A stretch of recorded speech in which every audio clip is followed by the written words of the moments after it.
नमस्कार दोस्तों, रामबाण औषधि के YouTube चैनल पर आपका एक बार फिर से बहुत बहुत स्वागत है।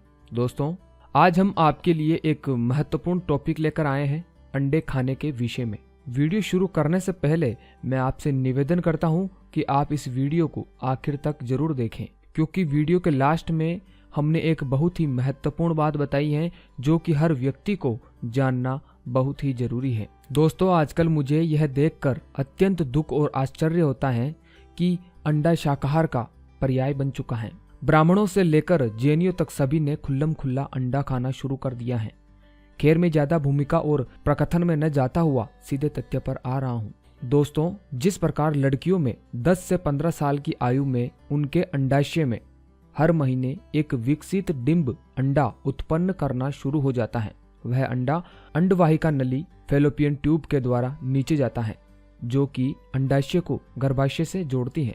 जब अंडा गर्भाशय में पहुंचता है, उसका स्तर रक्त और तरल पदार्थ से गाढ़ा हो जाता है। ऐसा इसलिए होता है कि यदि अंडा उर्वरित हो जाए तो वह बढ़ सके और शिशु के जन्म के लिए उसके स्तर में विकसित हो सके। यदि उस डिंब का पुरुष के वीर्य के शुक्राणु से सम्मिलन न हो तो वह स्त्राव बन जाता है, जो कि योनि से निष्कासित हो जाता है।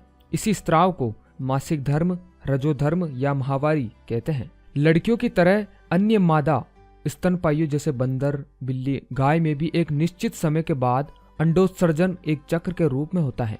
उदाहरणतः मनुष्यों में यह महीने में एक बार 4 दिन तक होता है, जिसे माहवारी या मासिक धर्म कहते हैं, जैसा कि हमने इससे पहले आपको बताया था। उन दिनों में स्त्रियों को पूजा पाठ, चूल्हा, रसोईघर आदि से दूर रखा जाता है। यहाँ तक कि स्नान के पहले किसी को छूना भी वर्जित है कई परिवारों में, और शास्त्रों में भी इन नियमों का वर्णन है। दोस्तों, मैं इसका वैज्ञानिक विश्लेषण करना चाहूंगा कि मासिक स्त्राव के दौरान स्त्रियों में मादा हार्मोन की अत्यधिक मात्रा उत्सर्जित होती है और सारे शरीर से यह निकलता रहता है। इसकी पुष्टि के लिए आप एक छोटा सा प्रयोग करिए। एक गमले में फूल या कोई भी पौधा ले और उस पर रजस्वला स्त्री से 2-4 दिन तक पानी से सिंचाई कराइए, वह पौधा सूख जाएगा। अब आते हैं मुर्गी के अंडे की ओर। पक्षियों, मुर्गियों में भी लड़कियों की तरह अंडोत्सर्जन एक चक्र के रूप में होता है। अंतर केवल इतना है कि वह तरल रूप में न होकर ठोस अंडे के रूप में बाहर आता है। सीधे तौर पर कहा जाए तो अंडा मुर्गी की माहवारी या मासिक धर्म है और मादा हार्मोन से भरपूर है और बहुत ही हानिकारक है। ज्यादा पैसा कमाने के लिए आधुनिक तकनीक का प्रयोग कर आजकल मुर्गियों को भारत में निषेधित ड्रग ऑक्सीटोसिन का इंजेक्शन लगाया जाता है, जिससे कि मुर्गियां लगातार अनिषेचित अंडे देती रहती हैं। इन भ्रूणों अंडों को खाने से पुरुषों में स्त्रियों के हार्मोन के बढ़ने के कारण कई रोग उत्पन्न हो रहे हैं, जैसे वीर्य में शुक्राणुओं की कमी, नपुंसकता और स्तनों का उगना, हार्मोन असंतुलन के कारण डिप्रेशन आदि। वही स्त्रियों में अनियमित मासिक की समस्या, बंध्यत्व, गर्भाशय कैंसर आदि रोग हो रहे हैं। अंडों में पोषक पदार्थों के लाभ से ज्यादा इन रोगों से हानि का पलड़ा ही बहुत भारी है। दोस्तों, अंडों के अंदर का पीला भाग लगभग 70% कोलेस्ट्रॉल है, जो कि हृदय रोग, हार्ट अटैक का मुख्य कारण है। पक्षियों की माहवारी अंडों को खाना धर्म और शास्त्रों के विरुद्ध है और अप्राकृतिक, अपवित्र और चंडाल कर्म है। दोस्तों, इसकी जगह आप दूध पीजिए, जो कि पोषक, पवित्र और शास्त्र सम्मत भी है। अब जो अगली बात है, इसे थोड़ा ध्यान से सुनिएगा, यह बहुत ही महत्वपूर्ण है आपके लिए जानना। दोस्तों, डॉक्टर बहुत कहते हैं कि अंडा खाना बहुत आवश्यक है और उनका हिसाब किताब है वो प्रोटीन वाला है। प्रोटीन इसमें ज्यादा है, विटामिन ए ज्यादा है। दोस्तों, ये जो डॉक्टर पढ़ाई करते हैं उस पढ़ाई का नाम है MBBS, MD या MS। यह पूरी पढ़ाई आपको मालूम है परदेश से आई है, परदेश में भी यूरोप से आई है। यूरोप में जो लोग होंगे उनके पास मांस और अंडे के अलावा कुछ है ही नहीं खाने के लिए, तो उनकी जो पुस्तकें हैं जिनका वो अभ्यास करते हैं, उन पुस्तकों में वही लिखा जाएगा जो वहां पर उपलब्ध है।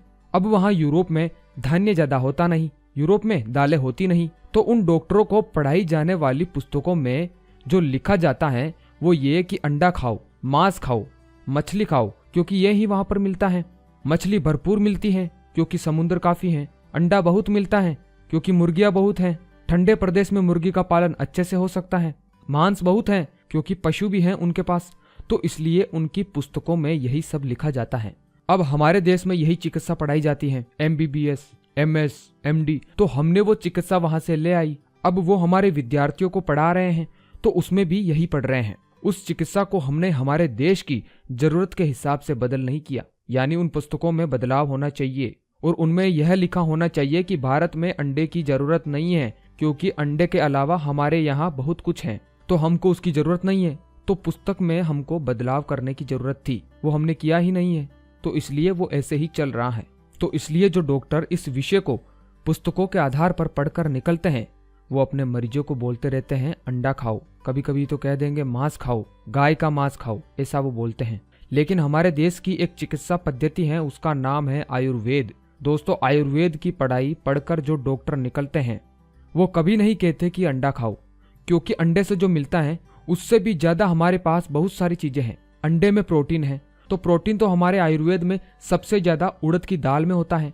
अंडे से भी ज्यादा चने की दाल, उड़द की दाल, मूंग की दाल, अरहर की दाल, मसूर की दाल, मोट की दाल, इनमें अंडे से भी ज्यादा प्रोटीन है। अंडे में विटामिन ए है, लेकिन अंडे से ज्यादा विटामिन ए दूध में है, दूध से ज्यादा दही में है, दही से ज्यादा मक्खन में है, और सबसे ज्यादा विटामिन ए सूप में है। तो हमारे पास सूप है खाने के लिए, तो विटामिन ए की पूर्ति हो गई सूप से, मक्खन से, दही से, दूध से, और प्रोटीन की पूर्ति हो गई दाल से। तो इन दोनों के अलावा क्या है? कुछ नहीं। तो अगर कोई आपको बोलता है कि भाई आप अंडा खाओ, तो उससे यह कहना कि इससे अच्छा हम दूध पी लेंगे या सूप खाएंगे, और अगर प्रोटीन की कमी है तो दाल खाएंगे, इसलिए आप अंडे खाना छोड़ दें। दोस्तों, अभी यह वीडियो उनको बहुत बुरी लगेगी जिनको अंडा खाना बहुत अच्छा लगता है, जिनका फेवरेट अंडा ही है। और इस वीडियो को देखने के बाद भी अगर कोई व्यक्ति अंडे खाता है तो वह इंसान नहीं है। बहुत सारे भाई बहन तो मेरी वीडियो को देखते देखते यह सोच रहे होंगे कि यह सब बकवास है, ऐसा कुछ नहीं होता। तो उन भाइयों और बहनों से मेरा यह कहना है कि अगर यह सब बकवास है तो आप अंडा खाइए, आराम से खाइए, रोज खाइए। थोड़े दिन बाद अपने आप आपको स्वतः ही मालूम हो जाएगा, और क्या पता अभी बीमार भी हो, और फिर आप सोचेंगे कि यह क्या हो गया मुझे, यह कैसे हुआ। फिर याद आएगी आपको यह बात जो मैं अभी आपको बोल रहा हूँ। यह बात तो उनको बुरी लगेगी जो अंडा खाते हैं, मांस खाते हैं, तो बाकी सब तो मेरे प्रिय ही बने रहेंगे जो इस बात को मानते हैं। और उन सभी भाइयों और बहनों के लिए मैं हर रोज ऐसी जानकारियां लाता रहूंगा। तो दोस्तों, आशा करता हूं कि आपको हमारे द्वारा दी गई यह जानकारी अच्छी लगी हो। अगर अच्छी लगी हो दोस्तों, तो आप हमें कमेंट बॉक्स में लिखकर जरूर बताएं। और अगर अभी तक आपने हमारा YouTube चैनल सब्सक्राइब नहीं किया है तो इसे सब्सक्राइब कर लीजिए। दोस्तों, सब्सक्राइब करने के लिए आप वीडियो के नीचे आ रहे सब्सक्राइब बटन पर क्लिक करके हमें सब्सक्राइब कर सकते हैं, जिससे आपको हर रोज नई नई जानकारियां मिलती रहेगी, और जिनको जानकर आप स्वयं चिकित्सक बन सकते हैं और अपना उपचार स्वयं कर सकते हैं। तो इजाजत दीजिए दोस्तों, मिलते हैं अगली बार ऐसी ही कुछ रोचक जानकारियों के साथ। तब तक के लिए धन्यवाद।